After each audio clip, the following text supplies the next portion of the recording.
22 अगस्त 1988 4 साल की एक मासूम सी मैरी कोनो नाम की बच्ची अपने घर के पास वाले मैदान में अकेली खेल रही थी।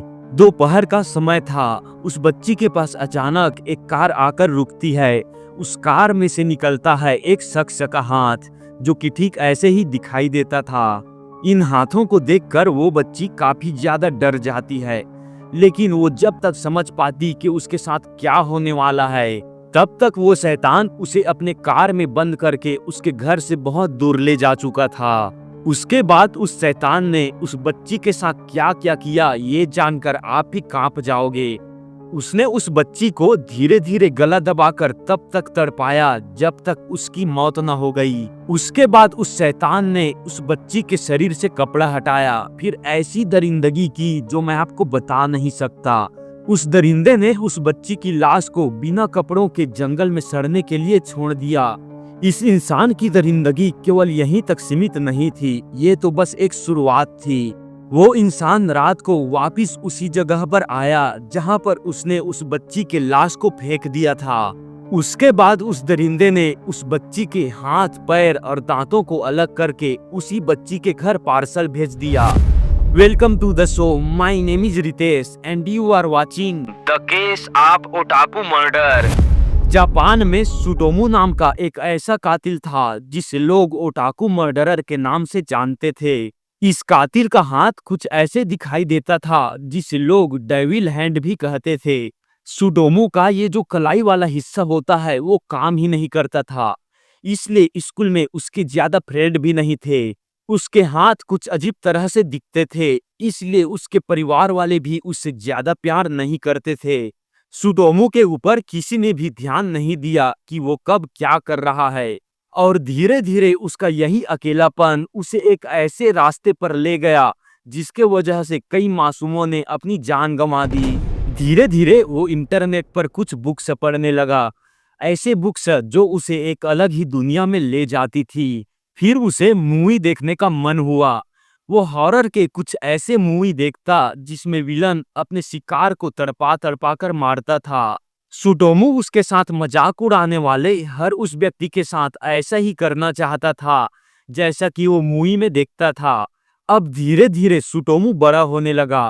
वो छुप छुप कर टेनिस खेलने वाले लड़कियों की फोटो खींचा करता था, और हद तो तब हो गई जब सुटोमू की बहन ने अपने नहाते टाइम उसे देखते हुए पकड़ लिया। एंड जब उसकी माँ और बहन ने उसे ऐसा करने से मना किया तो उसने अपने माँ और बहन दोनों को फिजिकली हर्ट किया। फिर कुछ दिनों बाद सुटोमू को एक बात पता चला कि उसकी जो माँ थी वो उसकी बायोलॉजिकल माँ नहीं थी। उसकी असल माँ थी उसकी बड़ी बहन, जिसके वजह से ही उसे हाथ वाला प्रॉब्लम था। जब ये बात सुटोमू को पता चला तो वो और भी ज्यादा दुखी हो गया। अब केवल ये टॉर्चर वाली अजीबोगरीब चीजों को देखने से उसका मन नहीं भर रहा था, इसीलिए सुटोमू ये सारी चीजें खुद करके खुशी महसूस करना चाहता था। एंड यहीं से शुरू होता है फर्स्ट क्राइम। सुटोमू के 26वें बर्थडे के ठीक एक दिन बाद यानी 22 अगस्त 1988 को उसने 4 साल की मारी नाम की एक बच्ची को किडनैप किया। फिर उस बच्ची को तड़पा तड़पा कर जान से मार दिया। उसके बाद उस बच्ची के डेड बॉडी को जंगल में सड़ने के लिए छोड़ दिया। उसके बाद सुटोमू उसी रात को उसी जगह पर वापस आया जहां पर उसने उस बच्ची के डेड बॉडी को फेंका था। सुटोमू ने उस बच्ची के साथ वो किया जो नेक्रोफिलिया में एक इंसान करता है। आपकी जानकारी के लिए बता दूं कि नेक्रोफिलिया में एक इंसान के अंदर डेड बॉडी के साथ रेप करने का लत लग जाता है। अगर आप बच्चे हैं या आपको ब्लड केसेस से डर लगता है तो इस वीडियो को अभी स्किप कर दें। उस शैतान ने उस बच्ची के बॉडी पार्टों को अलग अलग कर लिया और उसके हाथों और पैरों को अपने साथ घर ले गया। उसके मांस को खाया और उसके हड्डी का पाउडर बनाकर उसके ही घर वालों को पार्सल भेज दिया। इसी पार्सल में उसने उस बच्ची के दांतों को भी भेज दिया था, और ये सब उसने किया था उस बच्ची के घर वालों को तड़पाने के लिए। लेकिन आपको जानकर हैरानी होगी कि इस हत्यारे का उस बच्ची के घर वालों के साथ कोई भी दुश्मनी नहीं थी। सुटोमू ने उस पार्सल में पुलिस को कंफ्यूज करने के लिए एक लेटर भी भेजा था जिसमें सिर्फ 5 शब्द ही लिखे थे: मारी, क्रिमिटेड, बोन्स, इन्वेस्टिगेट एंड प्रो। इसी साल 3 अक्टूबर को उसने मिया सामी नाम के एक 7 साल के बच्ची के साथ भी ऐसा ही किया था। उसके बाद उसने 12 दिसंबर को भी इरिका नाम्बा नाम की एक 4 साल की बच्ची के साथ भी यही सेम काम किया था। सुडोमू उनके घर वालों को तड़पाता था, उनके घर में टीथ, हाथ पैर और कटी हुई उंगलियां भी भेजता था। अब धीरे धीरे सुडोमू पागल होता जा रहा था। एंड 6 जून 1989 को उसने मियासाकी नाम की एक बच्ची को अपने कार में किडनैप करके ले गया। उस बच्ची को भी उसने तड़पा तड़पा कर मारा, उसके साथ कई बार रेप किया, फिर उसके बॉडी को वहीं सड़ने के लिए छोड़ दिया। उसके बाद उसने कुछ अजीब किया, वो रात को ठीक उसी जगह पर गया और उस बच्ची के पूरी की पूरी बॉडी को अपने साथ घर ले आया। फिर उसके बॉडी पार्ट को खाने लगा। इसके आगे और भी बहुत कुछ स्टोरी है जो कि यूट्यूब के पॉलिसी में नहीं है, इसलिए हम यहीं तक बात करेंगे। अब सुडोमू जो है इतना ज्यादा दरिंदा हो गया था कि उसने अपनी बहनों को भी नहीं छोड़ा।